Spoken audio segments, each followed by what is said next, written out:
Salut tout le monde, j'espère que vous allez bien. Pour ceux qui ne me connaissent pas, je m'appelle Margot, bienvenue sur ma chaîne. Alors aujourd'hui, je voulais parler avec vous d'un sujet qui fait écho à une des vidéos que j'ai déjà faites sur la positivité toxique. Et ce sujet, c'est comment être plus positif. Donc je vous ai déjà parlé de ce que c'est la mauvaise positivité et ce qu'il ne faut pas faire quand on veut essayer d'être plus positif. Et maintenant je vais vous expliquer comment être positif mais de la bonne manière. Et du coup qu'est-ce que j'ai appliqué moi dans ma vie de tous les jours pour essayer d'être plus positif. Alors avant de commencer, de rentrer dans le vif du sujet, c'est-à-dire le comment, pourquoi être plus positif. Donc peut-être que pour certains d'entre vous c'est évident de pourquoi il faut être positif, que vous avez déjà compris ce que c'était la positivité et quel était son intérêt.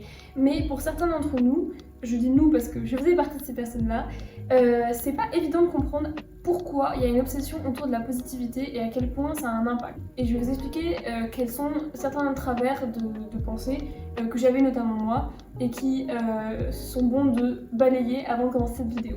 Personnellement, pendant très longtemps, je comprenais pas l'obsession avec la positivité. Genre être positif, c'était se mentir à soi-même. Je sais pas si pour certains vous avez étudié aussi genre au lycée Candide de Voltaire, mais cette phrase elle m'était restée dans la tête, je sais pas pourquoi. La phrase c'était être optimiste, c'est faire semblant que tout va bien quand tout va mal.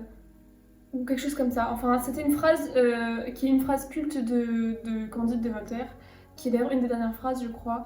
Et pour moi c'était vraiment ça, la positivité pour moi c'était faire semblant que tout va bien alors qu'il y a des choses négatives.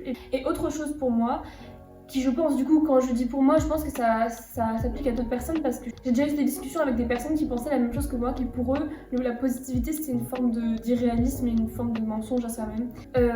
J'avais tendance à me focaliser sur le négatif parce que je me disais si tu vois le négatif dans toutes les situations qui t'entourent, tu vas pas, elles vont pas te prendre par surprise. Si la situation tourne mal, tu l'auras déjà anticipé parce que tu auras déjà vu ce qui aurait pu se passer mal.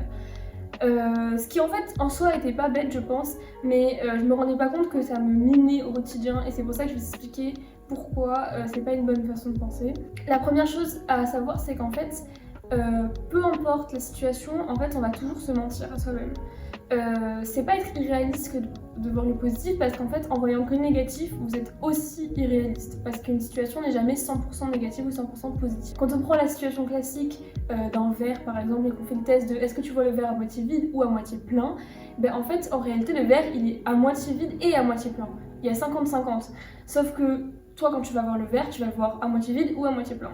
Donc on n'est jamais parfaitement objectif. Donc quitte à être subjectif, quitte à ne pas voir les choses de façon réaliste, autant les voir de manière positive que négative. La seconde chose, c'est que c'est pareil pour la situation. Si vous avez tendance à voir une situation et vous dire je m'attends au pire, histoire que je ne sois pas surpris quand le pire arrive, il y a très peu de chances que le pire arrive, comme il y a très peu de chances que la situation parfaite arrive.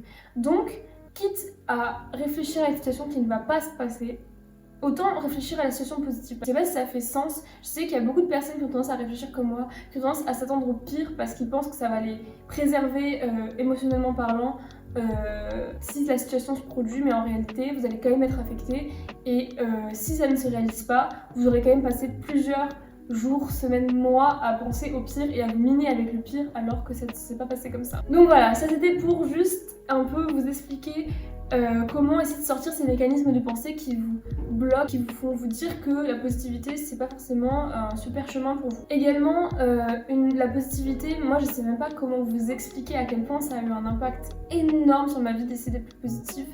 Vraiment, c'est qu'en commençant à essayer de l'être qu'on se rend compte vraiment d'à quel point la négativité ça mine au quotidien. Si vous voulez voir la vidéo sur la positivité toxique, je vous conseille d'aller la voir. Elle les expliquera qu'est-ce que c'est la mauvaise positivité et ce qui pourrait se rapprocher de ce que vous estimez être le monde des bisounours, etc. pour certains. Et on commence tout de suite sur comment être plus positif. Donc une fois que j'ai réussi à enfin réaliser que c'était bénéfique pour moi d'être positive, j'ai dû mettre en place pas mal de choses pour essayer d'y arriver. Et en fait c'est un processus, une fois qu'on rentre dans un cercle vertueux, une chose en amène une autre. Mais il faut bien commencer par quelque part, donc je vais vous donner comment j'ai commencé, les premières choses à faire qui peuvent vous faire rentrer dans ce cercle vertueux. La première des choses à faire, qui pour moi a été un travail long et je pense qu'il y a un travail long pour tout le monde, c'est se débarrasser des personnes ou des choses qui nous tirent vers le bas. Donc bien sûr, vous êtes responsable de votre propre bonheur et de votre propre façon de voir le monde. Donc vous êtes la personne qui voit les choses négativement. Mais il y a des facteurs qui sont entre guillemets aggravants, qui va venir vous rendre encore plus négatif, et ça peut être des situations, des conditions et des personnes. Ça, c'est un peu plus dur à admettre, c'est que malheureusement, quand on décide de changer son état d'esprit, qu'on décide de devenir quelqu'un de plus positif, souvent, ça demande de faire un tri dans ses relations, parce que il y a souvent des personnes qui nous entourent, qui sont des personnes qui nous tirent vers le bas. Et ces personnes-là, ça peut être autant des personnes qui sont elles-mêmes très négatives dans leur façon de penser, et qui du coup vous entraînent à penser négativement. Ça peut être des personnes qui ont tendance à vous rabaisser, ou à vous apporter du négatif dans votre vie de tous les jours, du stress, des craintes, etc. Et donc si vous voulez commencer à être plus positif, il va falloir commencer à s'éloigner de ces personnes qui ne vous aident pas tout simplement à grandir et à aller de l'avant. La deuxième chose à faire, qu'on m'a énormément répété, mais que j'ai mis tellement de temps à mettre en application, et qui pourtant est, je pense, le conseil le plus utile que je peux vous donner de tout ce que je vais vous donner dans cette vidéo, c'est changer votre façon de parler. Et ça, c'est un peu étrange parce qu'on a tendance à se dire que c'est nos pensées qui déterminent nos paroles, mais en fait ça peut être l'inverse, ça peut être vos paroles qui déterminent vos pensées. En fait, dans la vie de tous les jours, quand vous parlez de façon négative, quand vous décrivez de façon négative, quand vous parlez négativement ou vous parlez mal, etc., en fait, ça détermine la façon dont vous allez penser et percevoir les choses. Par exemple, si vous vous levez le matin et que la première chose que vous faites ou que vous vous dites quand vous arrivez devant le miroir le matin dans votre salle de bain, et que vous vous dites « Oh là là, j'ai mauvaise mine aujourd'hui », et bien tout de suite, votre état d'esprit c'est « Aujourd'hui, j'ai mauvaise mine ». Et en fait, si vous changez ça, si tous les matins, au lieu de vous dire « J'ai mauvaise mine », vous dites « Oh là là, j'ai bonne mine aujourd'hui, je suis bien », et bien naturellement, vous allez vous sentir mieux toute votre journée et vous allez vous dire que vous avez bonne mine. Et en fait, ça doit être appliqué sur tout ce que vous dites dans votre journée. Quand je dis tout, c'est vraiment la façon dont vous parlez des autres, la façon dont vous parlez de vous-même, la façon dont vous envisagez votre journée. Si le soir vous rentrez, vous avez dit « Oh là là, j'ai une journée nulle aujourd'hui, c'est passé plein de choses négatives », vous allez vous coucher en vous disant que votre journée était mauvaise. Alors que si vous arrivez en disant « Bon, il m'est arrivé un peu des galères, mais bon, au final, il y a quand même eu une journée plutôt correcte », vous allez vous coucher en pensant ça. En fait, c'est vraiment la phrase fake it until you make it. Donc en français, c'est fais semblant jusqu'à ce que tu y crois. Donc je vous traduis pas vraiment littéralement, mais vous avez compris l'idée. En fait, au début, vous allez pas y croire, vous allez vous mentir à vous-même, vraiment, en vous disant que votre journée est belle, que aujourd'hui vous allez faire plein de choses intéressantes, ou oh là là, je suis belle aujourd'hui, ou je suis beau aujourd'hui. Au début, vous allez pas y croire, mais à force de vous le répéter, ça va changer votre manière de penser. Parce qu'en fait, vous répétez que votre journée va être nulle, vous répétez que vous avez mauvaise mine, c'est aussi un mensonge en soi. Montez-vous à vous-même, mais dans le positif, et vous allez voir que naturellement, à force, vous allez même plus penser que c'est un mensonge. Au début, vous n'allez pas prendre le réflexe d'être positif, vous allez être dans une phase d'observation, et même au départ, si vous n'y arrivez pas, que vous êtes en galère par rapport à ça, je vous conseille tout simplement de vous mettre en observateur, de vous dire j'essaie de voir déjà quand est-ce que je parle négativement, et une fois que vous arriverez à ce stade-là, vous allez pouvoir vous reprendre.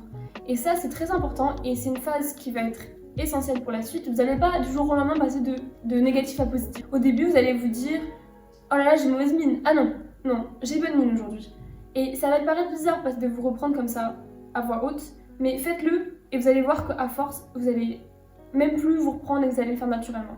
La troisième chose que vous pouvez faire pour vous inciter à être plus positif et à changer votre état d'esprit, c'est les affirmations et la gratitude. Tous les soirs ou tous les matins, en fait quand vous voulez dans la journée, mais c'est vrai que souvent c'est le soir ou le matin qu'on fait, de vous poser et d'écrire des affirmations positives. Moi, ce que je faisais pendant toute une période qui a duré plusieurs mois, c'est que tous les soirs, je notais 3 choses que j'aimais chez moi, 3 choses que j'avais fait dans ma journée qui étaient positives, et 3 choses pour lesquelles j'étais reconnaissante. Et ça m'a poussée à me rendre compte qu'en fait, la journée m'avait apporté plein de choses. Donc, forcez-vous à le faire pendant un temps, faites-en un réflexe, et vous allez vous rendre compte que ça va vous pousser à voir le positif. La quatrième chose qui a été très importante pour moi, c'est avoir une hygiène de vie correcte. Parce qu'en fait, on ne se rend pas compte de l'impact qu'a le corps sur notre façon de penser. Et tout simplement parce que la fatigue, voilà, le manque d'activité, le fait de manger mal, de boire pas assez, etc., ça a un impact sur notre positivité.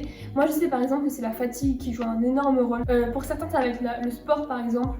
Décharger son énergie négative en faisant du sport, La cinquième chose que je vous conseille, qui est aussi quelque chose que j'ai réussi à mettre dans mon quotidien, qui je pense est aussi essentiel, c'est la méditation, ce qui est exercice de relaxation. Parce qu'en fait, c'est des exercices qui permettent de prendre du recul. Et en fait, la positivité, elle arrive aussi quand on arrive à se détacher de ses émotions. Par exemple, un échec à un examen, imaginons un contrôle que vous avez raté, vous allez le voir très négativement en disant c'est une catastrophe que j'ai raté ce contrôle, vous allez être en colère ou être triste ou être pas bien par rapport à ça, vous allez le vivre comme un échec. Et en fait c'est parce que vos émotions sont trop attachées à l'événement. Si vous prenez du recul et si vous arrivez du coup par la méditation notamment à prendre du recul sur ce qui se passe, vous allez vous rendre compte que bon, effectivement vous avez raté ce contrôle, mais c'est pas grave, vous allez en avoir d'autres, que vous allez pouvoir vous améliorer et que ça n'a pas un impact énorme sur votre vie ce contrôle-là pour en parler. Donc faites de la méditation, faites de la sophrologie et prenez du recul sur ce qui se passe et vous allez vous rendre compte que c'est pas si grave et que c'est pas si négatif que ce que vous pensez. J'entends beaucoup de personnes dire que la vie c'est un enchaînement d'obstacles et de difficultés parsemées de moments de bonheur. Et je comprends très bien pourquoi certaines personnes voient la vie comme ça, parce que c'était ma perception de la vie pendant très longtemps, de me dire que c'était un enchaînement de galères et que de temps en temps on allait avoir un peu de bonheur. Mais en fait, c'est vraiment dommage de réfléchir comme ça parce que du coup ça pousse à être malheureux la plupart du temps. Parce qu'à chaque fois qu'on a un problème, on a tendance à se dire voilà, je suis dans une phase comme d'habitude de négativité, de difficulté et je vais devoir attendre hyper longtemps avant d'avoir un moment de bonheur. Pour moi, j'essaie de voir la vie comme un enchaînement d'opportunités. Et oui, la vie est pleine de défis, de challenges, de difficultés dans le sens où on est mis à l'épreuve et qu'il faut se surpasser et essayer de dépasser ces obstacles. Mais au lieu de le voir comme quelque chose de difficile et comme des galères, essayez de le voir comme des opportunités. Que chaque fois que vous avez un défi à relever, vous savez que soit vous allez le réussir, soit vous allez grandir. Et que vraiment, maintenant je me lève en me disant que j'ai 24 heures devant moi pour découvrir de nouvelles choses, pour rencontrer de nouvelles personnes, plein d'opportunités et que même si c'est une galère, et ben en fait chaque difficulté c'est une façon pour moi de grandir et de devenir une personne meilleure. Donc voilà, j'espère que tous ces conseils vous auront servi et vous auront intéressé. J'espère que vous allez pouvoir les mettre aussi en application pour vous et que ça vous servira. Donc n'hésitez pas comme d'habitude à me suivre sur Instagram et sur TikTok pour ceux qui ont. N'hésitez pas encore une fois à me dire en commentaire ce que vous en avez pensé, quel est votre propre parcours avec la positivité et à me poser des questions si vous en avez. On se retrouve très vite pour une prochaine vidéo.